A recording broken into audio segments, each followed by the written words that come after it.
हनुमान जी का एक ऐसा मंदिर है जिसे देखते ही अत्याचारी मुगल शासक औरंगजेब बेहोश हो गया था। लेकिन मंदिर में उसने ऐसा क्या देख लिया था कि वो बेहोश हो गया। इस वीडियो में हम यही बताने वाले हैं आपको। आज से करीब 1000 साल पहले 12वीं शताब्दी के लगभग तांकीय वंश के राजा प्रताप रुद्र द्वितीय अपने राज्य से बहुत दूर जंगल में शिकार खेलने गए और शिकार खेलते खेलते ही शाम हो गई। इसीलिए उन्होंने जंगल में रात बिताई। रात में राजा वहीं एक पेड़ के नीचे सो गए। अचानक आधी रात को उनकी नींद खुली और उन्हें सुनाई पड़ा जैसे कोई भगवान श्री राम का नाम जप रहा हो। इस घटना से राजा काफी हैरान हो गए और उन्होंने उठकर आसपास देखा। थोड़ी देर ढूंढकर उन्होंने ये पाया कि वहां पर एक हनुमान जी की मूर्ति ध्यान मुद्रा में बैठी हुई है। ध्यान से देखने पर पता चल रहा था कि आवाज मूर्ति की तरफ से ही आ रही थी। इसे देख राजा और भी आश्चर्यचकित हो गया और सोचने लगा कि कैसे एक मूर्ति भगवान के नाम का जप कर सकती है। राजा लगातार उस मूर्ति को देखे जा रहा था। थोड़ी देर में उसे ऐसा दिखा जैसे वहां साक्षात हनुमान जी बैठे हुए हैं, अपने प्रभु श्री राम का स्मरण कर रहे हैं। जब राजा को यह एहसास हुआ कि वो कोई मूर्ति नहीं साक्षात हनुमान जी हैं, तब राजा प्रताप रुद्र ने तुरंत उस मूर्ति के सामने दंडवत प्रणाम किया। राजा बहुत देर तक श्रद्धा पूर्वक उस मूर्ति के आगे प्रार्थना की मुद्रा में बैठे रहे और फिर वापस सोने चले गए। जब राजा को गहरी नींद आई तो उन्होंने अपने सपने में देखा कि खुद हनुमान जी आए और राजा से कहा कि यहाँ वो उनका मंदिर बनाए। यह सपना देखकर राजा की नींद खुल गई। वहां से वो तुरंत अपने राज्य की ओर वापस चल पड़ा। अपने राज्य में पहुंचकर राजा ने अपने समस्त मंत्रियों और विद्वानों को एक सभा में बुलाया और सबको अपने सपने के बारे में बताया। राजा द्वारा बताए गए सपने से आश्चर्यचकित सभी लोगों ने एक सुर में कहा, हे राजेंद्र, निश्चित रूप से यह आपके लिए बहुत शुभ स्वप्न है और इससे आपका कीर्तिवर्धन होगा और आपका राज निरंतर उन्नति करेगा। आपको तुरंत वहां एक मंदिर बनाना चाहिए।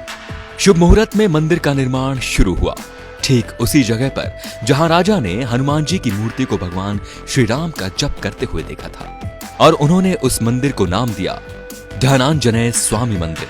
धीरे धीरे मंदिर की ख्याति चारों तरफ फैल गई और दूर दूर के राज्य से लोग आने लगे। लगभग 500 साल बाद अबुल मुजफ्फर मोयुद्दीन मोहम्मद औरंगजेब का ध्यान उस मंदिर पर पड़ा।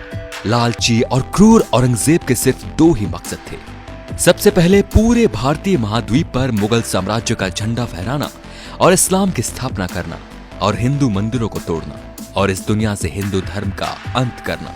कि औरंगजेब और मुगल काल में 60,000 से भी ज्यादा मंदिर ध्वस्त किए गए थे, जिसमें 15 मुख्य मंदिर तोड़े और तोड़ने का प्रयास किया गया, जिनमें काशी विश्वनाथ, सोमनाथ और केशव देव जैसे मंदिर विराजमान थे। औरंगजेब ने साल 1676 में गोलकुंडा के किले पर अपना कब्जा जमा लिया। किले पर कब्जे के बाद उसने वहां के मंदिरों को ध्वस्त करने का अभियान शुरू किया, जिसमें वो हैदराबाद के बाहरी इलाके में बसे एक हनुमान मंदिर में पहुंचे। ये वही ध्यानांजनेय स्वामी मंदिर था। उसने अपने सेनापति से इस मंदिर को गिरने का आदेश दिया। इस मंदिर को तोड़ने के लिए सेनापति अपनी सेना को लेकर आगे बढ़ा। जैसे ही एक सैनिक ने अपने हथियार से मंदिर की दीवार पर प्रहार किया तो वो वहीं का वहीं खड़ा रह गया, मानो जैसे वो पत्थर बन गया हो। फिर एक के बाद एक सैनिकों का ऐसा ही हाल होने लगा। सभी मूर्ति की तरह खड़े रह गए। ये देख सेनापति घबरा गया और बाकी बची सेना को लेकर औरंगजेब के पास पहुंच गया। सेनापति ने यह सारी घटना औरंगजेब को बताई और उस मंदिर को ना तोड़ने की सलाह दी। ये बात सुनकर औरंगजेब गुस्से से तिल मिला उठा। औरंगजेब ने सेना की कमान अपने हाथों में लेकर उस मंदिर को तोड़ने के लिए आगे बढ़ा। सभी सैनिक घबराए हुए थे और वो मंदिर के पास पहुंचे। फिर औरंगजेब ने सभी लोगों को बाहर निकलने की चेतावनी दी और हाथों में हथियार लेकर आगे बढ़ने लगा। जैसे ही औरंगजेब ने मंदिर की दीवार पर प्रहार किया, तभी मंदिर से अचानक एक तेज आवाज सुनाई पड़ी और वो आवाज इतनी तेज और भयानक थी कि कान के पर्दों को चीरते हुए निकल गई, जिसे सुनकर औरंगजेब भी मूर्ति की तरह खड़ा का खड़ा रह गया। इसे देख औरंगजेब घबराने लगा।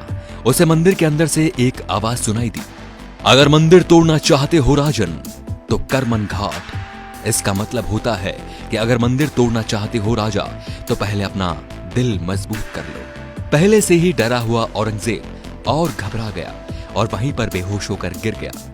वहां बाहर खड़े पुजारी ये समझ चुके थे कि यह किसी और की आवाज नहीं बल्कि साक्षात हनुमान जी की आवाज है। सभी ने उन्हें दंडवत प्रणाम किया। उधर औरंगजेब बेहोश पड़ा हुआ उठा और अपने सैनिकों को लेकर वहां से रफू चक्कर हो गया। तब से कहते हैं कि इस मंदिर को तोड़ने का जिसने भी प्रयास किया वो वहां पर पत्थर बनकर रह गया।